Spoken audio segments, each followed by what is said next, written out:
क्या अक्सर ऐसा आपके साथ भी होता है कि आप चीज़ें रखकर भूल जाते हैं? बोलते बोलते आप ये याद करने लगते हैं कि आप बोलना क्या चाह रहे थे। दुनिया भर में 55 मिलियन लोग डिमेंशिया के शिकार हैं। सिर्फ अमेरिका में ही 6.5 मिलियन यानी कि तकरीबन 65 लाख लोग अल्जाइमर के मरीज हैं। डिमेंशिया से जूझ रहे लोगों में 70% को अल्जाइमर होने का खतरा होता है। डिमेंशिया के 70% मरीजों की उम्र 75 साल से ज्यादा होती है। लेकिन रुकिए, इसका ये मतलब बिल्कुल नहीं है कि उससे कम उम्र के लोगों में अल्जाइमर या डिमेंशिया नहीं हो सकता। 30 साल की उम्र में भी हो सकता है अल्जाइमर। 65 की उम्र के बाद बढ़ जाता है खतरा। अल्जाइमरों के लक्षणों में से याददाश्त का कम होना, भाषा सीखने या बोलने में दिक्कत भी हो सकती है। इसके अलावा नियमित रूप से चीजों को रखकर भूलना भी हो सकता है इसका एक लक्षण। अल्जाइमर के संकेत जो हैं वो आपको तकरीबन 10 से 20 साल पहले ही दिखने शुरू हो जाते हैं। अब सोचने वाली बात यह है कि जिस बीमारी के लक्षण आपको 20 साल पहले दिख रहे हो उससे बच क्यों नहीं सकते। अक्सर ये माना जाता है कि अल्जाइमर जो है वो उम्र ढलने की निशानी है, लेकिन रुकिए जरा सोचिए, ये उम्र ढलने की निशानी नहीं, ये एक बीमारी है। समय रहते अगर इसका निदान हो तो आपको मदद भी मिल सकती है। अल्जाइमर क्या है, किससे अल्जाइमर होने का खतरा ज्यादा है और आप कैसे इस खतरनाक बीमारी से बच सकते हैं, इन सभी सवालों के जवाब पाते हैं आज वर्ल्ड अल्जाइमर डे पर एक्सपर्ट्स के साथ। मेरे साथ स्टूडियो में मौजूद हैं डॉक्टर सचिन कांधारी और जूम पर हमारे साथ जुड़ चुके हैं डॉक्टर समीर भाटी। स्वागत है डॉक्टर सचिन। सबसे पहले तो हमारे दर्शकों को ये बताइए कि अल्जाइमर क्या है और इसके शुरुआती लक्षण क्या हो सकते हैं। देखिए, अल्जाइमर और डिमेंशिया दोनों को एक जैसा मानना ठीक नहीं है। हालांकि अल्जाइमर में डिमेंशिया होता है जिसको भूलना या बात भूल जाना, चीज़ें भूल जाना, बट डिमेंशिया और कारणों से भी होता है। बट अल्जाइमर एक मेनली जेनेटिक बीमारी से ज़्यादा लिंक है रादर देन लाइफस्टाइल से, वेयरएज डिमेंशिया लाइफस्टाइल डिपेंडेंट है। अल्जाइमर का जैसे आपने बताया अर्ली ऑनसेट होता है, जो वो 3 से 5% लोगों में है, जिसको बोलते हैं कि 65 साल से कम उम्र में, और जिसको LOAD बोलते हैं, late onset, that is for people जिनको 65 साल की उम्र के बाद होता है, दैट इज़ 95% पीपल। इसको पहले पकड़ पाना जो है, इसको 4 स्टेज में बांटेंगे इसकी बीमारी के स्टेजेस को। पहला है जिसको बोलते हैं माइल्ड कॉग्निटिव इम्पेयरमेंट, MCI, जिसका मतलब है कि समझ बूझ में हल्का हल्का कन्फ्यूजन, जिसको ब्रेन फॉग बोलते हैं, कि नंबर भूल गए, नाम भूल गए, या थोड़ा कन्फ्यूजन रह रहा है, जैसे आजकल बहुत कॉमनली हम सबको रूटीन लाइफ में भी रहता है। उसके बाद इसको माइल्ड, मॉडरेट एंड सीवियर में डिफ़ाइन करते हैं। माइल्ड में कन्फ्यूजन ज़्यादा बढ़ जाता है, मॉडरेट में कन्फ्यूजन के साथ साथ भूलना, चीज़ें रख के भूल जाना, एंड सीवियर में you have psychiatric symptom also, जैसे एंग्जाइटी, एकदम साइकोजेनिक बिहेवियर, जैसे कि आपे से बाहर हो जाना, पहचान ना पाना बिल्कुल भी। तो इसकी शुरुआती लक्षण जो है वो पहचानने के लिए आपको एक टेस्टिंग रिक्वायर रहती है, जिससे कि अगर आपको ये दिक्कत आ रही है, अभी तक जो टेस्टिंग मौजूद थी that was only based on questionnaire, कि आपको कुछ सवाल पूछे जाएंगे जिसको बैटरी बोलते हैं, जिसको एक तरह से MMSE या एक और है फॉर अल्जाइमर्स। तो उसमें कुछ सवाल पूछ के हम आपका ब्रेन स्कोर निकालते हैं कि हाँ आपका दिमाग या कॉग्निशन कितना काम कर रहा है। 30 में से अगर 24 का स्कोर है तो उसको हम मानते हैं कि इसमें कॉग्निशन इम्पेयर्ड है, और उसके हिसाब से बीमारी की स्टेज डिफाइन की जाती है। लेकिन ये टेस्टिंग जो है बहुत, इसमें इट्स नेवर श्योर 100% की कितना हम कर पा रहे हैं। इसलिए now we have some new AI based test, technology based, जिस समथिंग कॉल्ड DBFS, जिसका मतलब डिजिटल ब्रेन फंक्शनल स्क्रीनिंग, जिसमें कंप्यूटर पर टेस्ट करके 15 से 20 मिनट में आप उसका स्कोर निकाल सकते हैं डॉक्टर के द्वारा कि आपके दिमाग के फंक्शंस कैसे काम कर रहे हैं, क्या आपको माइल्ड कॉग्निटिव इम्पेयरमेंट है कि नहीं है। अगर ये सब चीज़ें मालूम पड़ सकती हैं तो आप शुरुआत में ही उसकी केयर कर सकते हैं। केयर प्रोवाइडर के लिए, डॉक्टर के लिए, फैमिली के लिए और पेशेंट के लिए सब ये एक रास्ता बन जाता है पहचानने का कि सिम्टम बढ़ने की उम्मीद है या इसको कैसे रोक सकते हैं, और टाइमली टेस्ट करने से आप उसकी प्रोग्रेस या वो रुक रहा है कि नहीं रुक रहा है वो भी चेक कर सकते हैं। जी, हमारे साथ जुड़ चुके हैं डॉक्टर समीर भाटी। डॉक्टर समीर, हमें ये बताएं कि अगर समय रहते आप लक्षणों को पहचान जाते हैं कि कौन से वो लक्षण हैं, या आप उस दिशा में आगे बढ़ रहे हैं कि अल्जाइमर या डिमेंशिया का खतरा आपको हो सकता है, तो कौन से ऐसे शुरुआती टेस्ट हैं या किस तरह से आप डायग्नोज कर सकते हैं और ताकि आप अपने खतरे को कुछ कम कर सकें। बिल्कुल, बिल्कुल। देखिए, जैसा अभी आपने शुरुआती रिपोर्ट के अंदर बताया कि ये होना शुरू 20 साल पहले से हो जाता है। मतलब ये प्रोग्रेसिव बहुत धीरे-धीरे से ये बीमारी एंटर करती है और आपको पता भी नहीं लगता है कि कब ये बीमारी सेंध मारना शुरू कर देती है और कई बार इसके सिम्पटम्स हम पहचान भी नहीं पाते क्योंकि कई लोगों को तो आम तौर पे वैसे ही एक आदत भी होती है कई चीज़ों को भूलने की। तो उन चीज़ों को थोड़ा डिफरेंशिएट करना ज़रूरी है। अभी बिल्कुल जैसे डॉक्टर साहब ने भी ठीक तरीके से बताया है कि थोड़ा लोग एक बार ये जान लें कि भई डिमेंशिया और अल्ज़ाइमर डिफरेंट है। मतलब डिमेंशिया शब्द एक पूरा अम्ब्रेला उसमें कई और भी कारण होते हैं उसके डिमेंशिया के बड़े मल्टीपल रीज़न होते हैं।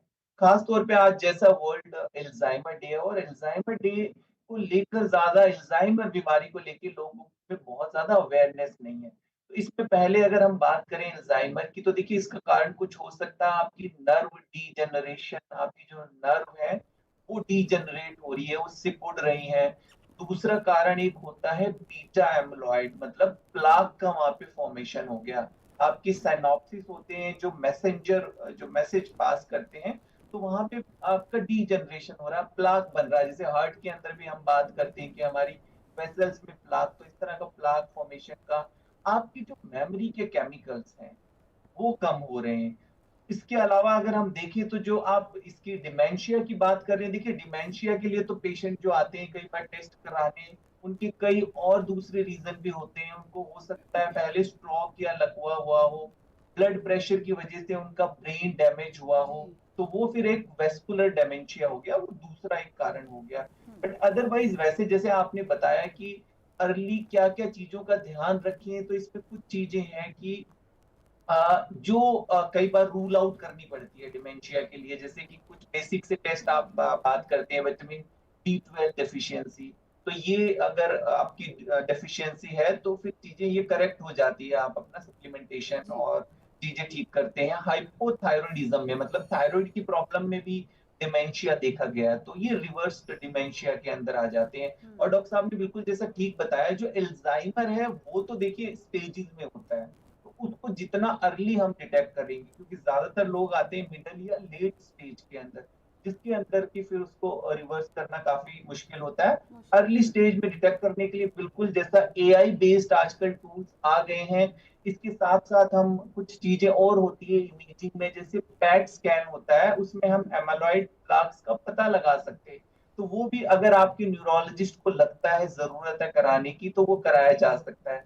बाकी अदरवाइज इसमें सेट ऑफ टेस्ट होते हैं जिसमें सबसे फर्स्ट तो क्लिनिकली एग्जामिनेशन होता है न्यूरो साइकोलॉजिकल असेसमेंट होता है बाकी मेमोरी क्लिनिक में कुछ आपके टेस्ट होते हैं पर मेजर हमने कई बार जब देखे हैं रिस्क फैक्टर तो रिस्क फैक्टर में देखिए एक तो मॉडिफाइबल रिस्क फैक्टर है ज्यादातर जो देखा है 80-90% वो तो फिर भी हम कहेंगे कि आपकी जीवन शैली से संबंधित ही है जिसमें कि अगर आपको कार्डियोवैस्कुलर डिजीज है आपको ब्लड प्रेशर है आपको शुगर है आप स्मोकिंग करते हैं आप अल्कोहल जी। लेते हैं स्ट्रेस किसी भी तरह की आपको इमोशनल स्ट्रेस है आपकी नींद ठीक नहीं है इवन स्लीप ये जो एपनिया वाले लोग हैं ऑब्स्ट्रक्टिव स्लीप एपनिया वो भी एक काफी बड़ा कारण बनता है डिमेंशिया और एल्जाइमर का बाकी टेस्ट करने का देखिए फायदा अनिता जी ये है कि कई बार सूडो एल्जाइमर की हम रॉन्गली डायग्नोज कर लें कि एल्जाइमर है पर वो है नहीं डिप्रेशन की वजह से भी कई बार अल्जाइमर के सिम्टम्स हो सकते हैं तो चीजों को रूल आउट एक बार करना जरूरी होता है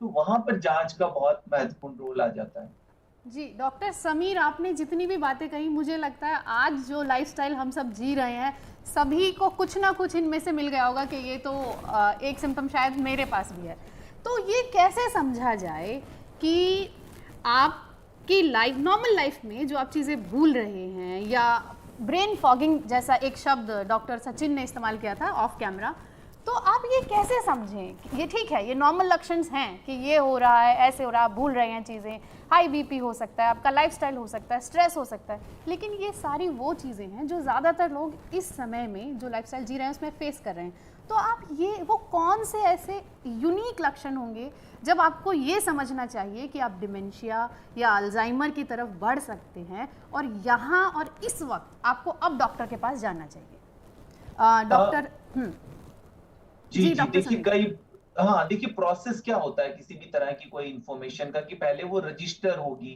फिर रिटेन रहेगी फिर उसको मैं रिट्राइव कर पाऊँ किसी तरह से पर आजकल तो जो फर्स्ट स्टेप है रजिस्टर होने तक का ही टाइम नहीं लेते, क्योंकि हम इतना ज़्यादा मल्टीटास्किंग अनीता जी करते हैं कि एक साथ हम 5-5 अगर काम कर रहे हैं, तो डेफ़िनेटली कई बार हम नहीं उन चीज़ों को छोटी-छोटी चीज़ें कई बार इस वज़ह से भूल जाते हैं हम। इवन फ़ोन उठाने के बाद हमने ये नहीं पता होता है कि हमने किस लिए फ़ोन उठाया था, क्या मैसेज करना था या किसी को कॉल करना था। तो ये थोड़ा-सा देखना है कि पहले वो रजिस्टर ही नहीं हुई तो फिर वो रिटेन कैसे हो गया आपके पास इन्फॉर्मेशन। तो इस तरह से आप देख सकते हैं।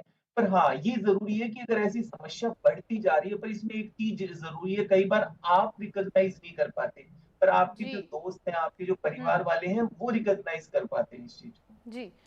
डॉक्टर सचिन, यहाँ पर 2 शब्द इस्तेमाल हुए, अल्ज़ाइमर और डिमेंशिया। दोनों में डिफरेंस समझना बहुत ज़रूरी है। क्या ये माना जा सकता है कि अल्ज़ाइमर जो है वो डिमेंशिया जो है वो अल्ज़ाइमर की पहली स्टेज है या शुरुआत है? अल्ज़ाइमर होने से पहले आपको डिमेंशिया होगा। आप कैसे दोनों के फ़र्क को समझ सकते हैं? देखिए, हर अल्जाइमर में डिमेंशिया होता है या हो सकता है, बट हर डिमेंशिया अल्जाइमर नहीं होता। ओके। सोसाइटी के लिए समझने की बात यह है कि डिमेंशिया के यहाँ भूल जाने के बहुत से कारण हैं। जैसे सर ने बताया, अभी डिप्रेशन हो गया, थायराइड हो गया, मोस्ट कॉमनली वेस्कुलर डिमेंशिया। फिर उसके अलावा कुछ बीमारियाँ, नीमनपेक डिजीज़, फ्रंटल लोब डिमेंशिया, कुछ सर्जिकल बीमारियाँ जैसे दिमाग में पानी का इकट्ठा होना जिसको हम बोलते हैं नॉर्मल प्रेशर हाइड्रोसेफलस। इन सब चीज़ों में भी डिमेंशिया नज़र आता है। क्लिनिकली जब डाउट पड़े, मान लो फिजिशियन को कि फैमिली हिस्ट्री है, जी। तो कुछ टेस्ट करने पड़ते हैं जिससे मालूम पड़ता है कि ये डिमेंशिया वेस्कुलर डिमेंशिया है, किसी और कारण से है, या फिर ये अल्जाइमर्स है। कुछ एक टेस्ट जो जहाँ पे बहुत ज़्यादा डाउट हो कि अल्जाइमर की तरफ जा रहा है, तो उस केस में जैसे पेट स्कैन करना आज की डेट में 98% तक स्पेसिफिक है कि बता सकता है कि आपको अल्जाइमर है कि नहीं। इसके अलावा ब्रेन केमिकल्स की जांच करना ब्लड एंड ब्रेन के CSF के थ्रू, उससे मालूम पड़ सकता है कि आपको अल्जाइमर्स है कि नहीं। शुरुआती तौर पे जब आज से 20 साल पहले या 25 साल पहले it was only clinical diagnosis of Alzheimer. उसके बाद it has now become clinical and radiological and blood based, okay. जिसके बेस पर कंफर्म कर सकते हैं। जैसे एमाइलाइड जमा होने से दिमाग के अंदर, नसों के अंदर जेनेटिक प्रॉब्लम से अल्जाइमर होता है, लेकिन वेस्कुलर डिमेंशिया में वो दिक्कत नहीं दिखाई देती है। पेट स्कैन में वेस्कुलर डिमेंशिया की पिक्चर डिफरेंट रहती है, अल्जाइमर की डिफरेंट रहती है। MRI के अंदर अगर आपको छोटे छोटे स्ट्रोक्स दिखाई देते हैं जिसका चांस हाइपरटेंशन और डायबिटीज़ एंड स्मोकिंग, वो तीनों इकट्ठे हों तो बहुत ज़्यादा, उस केस में भी ये डिफरेंट है। बट दोनों के ट्रीटमेंट प्रोफाइल कुछ हद तक ओवरलैप करता है और काफ़ी हद तक डिफ़र भी करता है दवाइयों को लेके। जी। तो डॉक्टर सचिन, क्या इसको इस तरह से लिया जा सकता है कि हालांकि प्रिवेंशन की मैं बात कर रही हूँ यहाँ पर, कि अगर आप अपनी लाइफस्टाइल को ठीक रखते हैं, खान पान ठीक रखते हैं, तो काफ़ी हद तक आप डिमेंशिया या अल्जाइमर के खतरे को टाल सकते हैं? डिमेंशिया को टाल सकते हैं, अल्जाइमर के बारे में ये श्योर नहीं कह सकते, बिकॉज मैक्सिमम केसेस में जेनेटिक है, जीन बेस्ड है। ApoE नाम से जीन की म्यूटेशन से ये फैमिलीज़ में चलता है, इसलिए इसका इंसिडेंस ज़्यादा बढ़ रहा है। अब जितना हम लंबा जिएंगे उतने चांसेस ज़्यादा हैं कि हमें ये बीमारियाँ नज़र आएँ। लेकिन सोसाइटी को और हेल्दी लाइफस्टाइल की बात करें तो डायबिटीज़ के पेशेंट खास करके एंड हाइपरटेंशन के, अगर इसको कंट्रोल में रखेंगे, एंड स्मोकिंग, तो उससे आप सिम्टम्स को अवॉइड या डिले ज़रूर कर सकते हैं और मॉडिफाई भी कर सकते हैं। जी। डॉक्टर समीर, क्या ऐसा किया जाए कि आप डिमेंशिया से बच जाएं? यहाँ पर ये भी ज़रूर बताइएगा, डॉक्टर सचिन ने एक बात कही थी, अनुवांशिक ये हो सकता है ज़्यादातर मामलों में।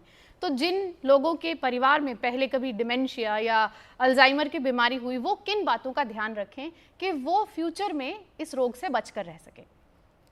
देखिए, अर्ली उम्र में किसी को ऑलरेडी फैमिली के अंदर मतलब जेनेटिकली अगर रिस्क फैक्टर है, अनुवांशिक बीमारी उनके घर में उन्होंने देखा कि अर्ली उम्र में दिख रही है, तो वो कुछ स्पेसिफिक टेस्ट होते हैं, जेनेटिकली टेस्ट वो करा सकते हैं। क्योंकि अर्ली जितना आपने उसको जितना अर्ली कैच किया तो एटलीस्ट उसके प्रोग्रेशन पे आप काम कर सकते हैं, क्योंकि रिवर्सेबल तो ये होता नहीं है। आप बाकी जो फर्दर और रिस्क फैक्टर है उनको कम कर सकते हैं, पर देखिए जेनेटिक या अनुवांशिक वो बहुत कम होता है। ज्यादातर अगर हम देखें आजकल के समय के अंदर तो जीवन शैली से संबंधित ही देखा जा रहा है, जी। जो कि इजीली आपका मॉडिफाइबल है। जितने भी हमने रिस्क फैक्टर बताए इनफैक्ट वो सारे रिस्क फैक्टर आपके मॉडिफाइबल है, जिसमें स्मोकिंग।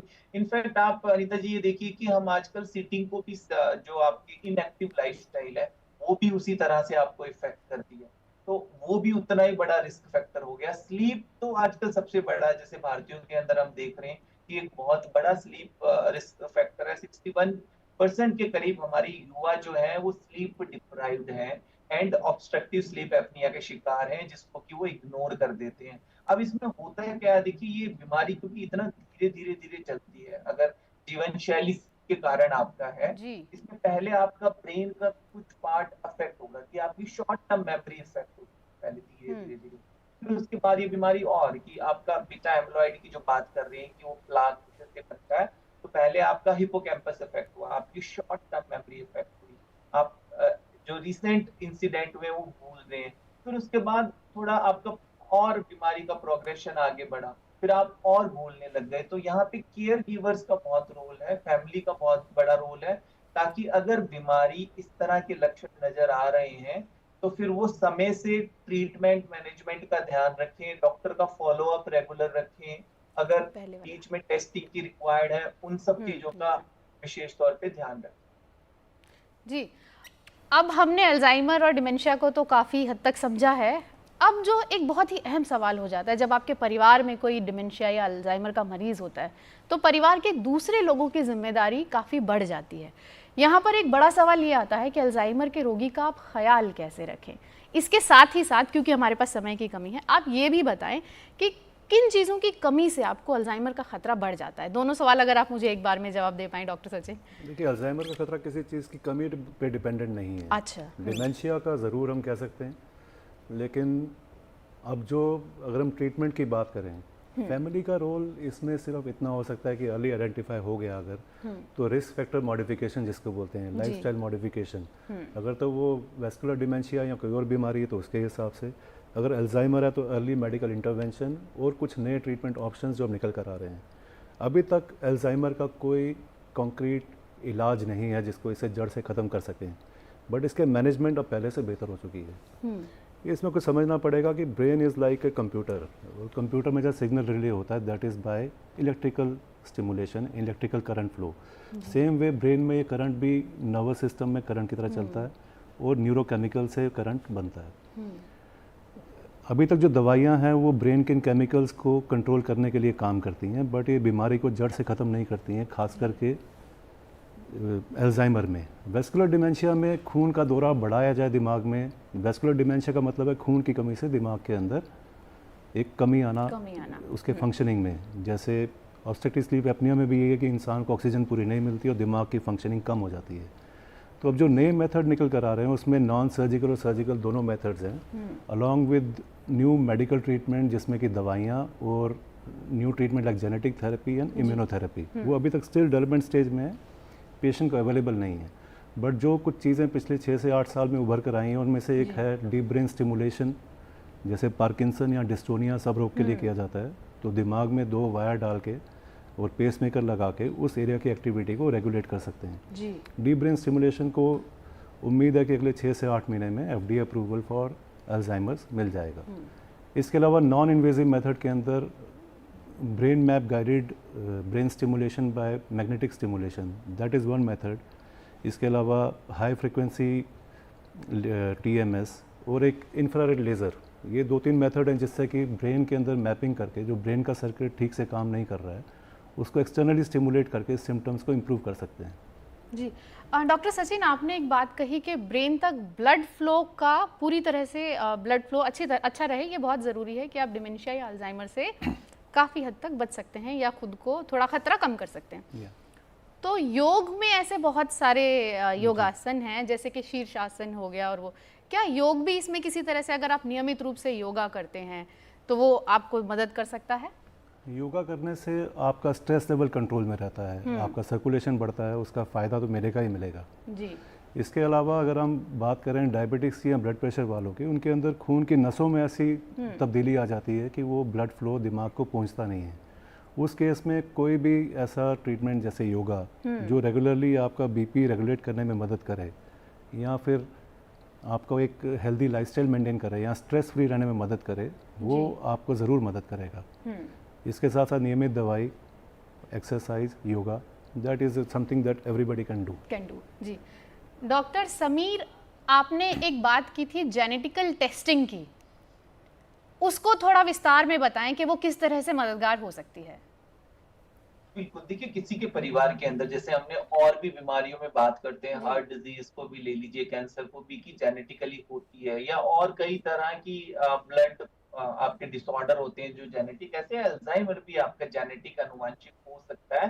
तो अगर परिवार में वो देखिए फॉर एग्जांपल अगर एक कोई यंग आपके पास अडल्ट पहुंचता है 35 साल की उम्र में, 30 साल की, और वो इस तरह की कंप्लेंट कर रहा है जिसमें फॉरगेटफुलनेस, अपनी मेमोरी लॉस की ऐसी चीजें, वहां पर जब डॉक्टर उनकी हिस्ट्री प्रॉपर इवेल्युएट करता है कि उनके परिवार में भी यंग एज में इस तरह की शिकायत रही है और वो बताते हैं, तो फिर उनके जेनेटिकली टेस्टिंग कुछ अवेलेबल होते हैं, बहुत ही साधारण से टेस्ट होते हैं आजकल अवेलेबल हो रहे हैं, वो टेस्ट करके आप जान सकते हैं कि ये इसको ये जेनेटिकली प्रीडिस्पोज है और ये पर्टिकुलरली इसका रिस्क फैक्टर आया है, ताकि उस तरह से उनका ट्रीटमेंट मैनेजमेंट प्लान किया जा सके। पर वो परसेंटेज काफी हद तक बहुत कम है। मेजर जैसा हम बात कर रहे हैं कि काफी हद तक इसके जो रिस्क फैक्टर है वो प्रिवेंटेबल, इवन मैं कहूंगा 80 to 90% जो कॉज है वो इसके प्रिवेंटेबल जो रिस्क फैक्टर है, मॉडिफाइबल रिस्क फैक्टर है।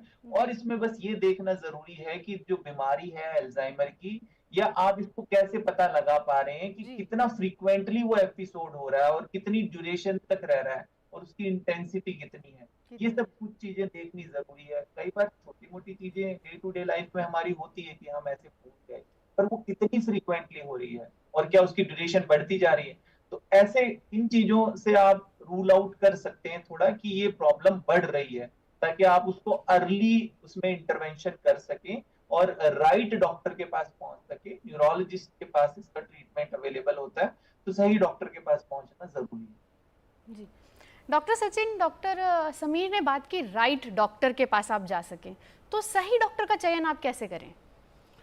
देखिए जाहिर सी बात है कि ये दिमाग से रिलेटेड प्रॉब्लम है, तो इनिशियली जब भी ऐसा कोई चीज़ लगे कि ये ठीक बिहेवियर नहीं है या बार बार चीज़ें भूली जा रही हैं, तो इनिशियली एक न्यूरोलॉजिस्ट से या अपने फिजिशियन से कंसल्ट करना चाहिए। जी। फिजिशियन एक हद तक बता सकते हैं कि किस कारण से हो रहा है, और उसके बाद अगर रिक्वायरमेंट हो वो आपको रेफ़र करेंगे न्यूरोलॉजिस्ट के पास। न्यूरोलॉजिस्ट को उसके साथ में एक मल्टी डिसिप्लिनरी टीम रहना चाहिए, including psychiatrist, psychologist, neurophysiotherapist and neurologist, जो लोग मिल के इसका काम करते हैं। तो अभी वक्त हो गया है एक छोटे से ब्रेक का। ब्रेक के बाद आपसे फिर मिलते हैं, कहीं जाइएगा नहीं, और सवालों के साथ हम यही हैं।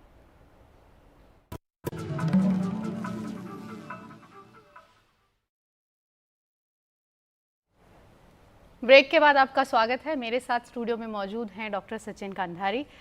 हम बात कर रहे हैं अल्जाइमर पर, और एक आखिरी सवाल जल्दी से ले लेते हैं डॉक्टर सचिन से। डॉक्टर, अल्जाइमर के खतरे को कम कैसे किया जा सकता है?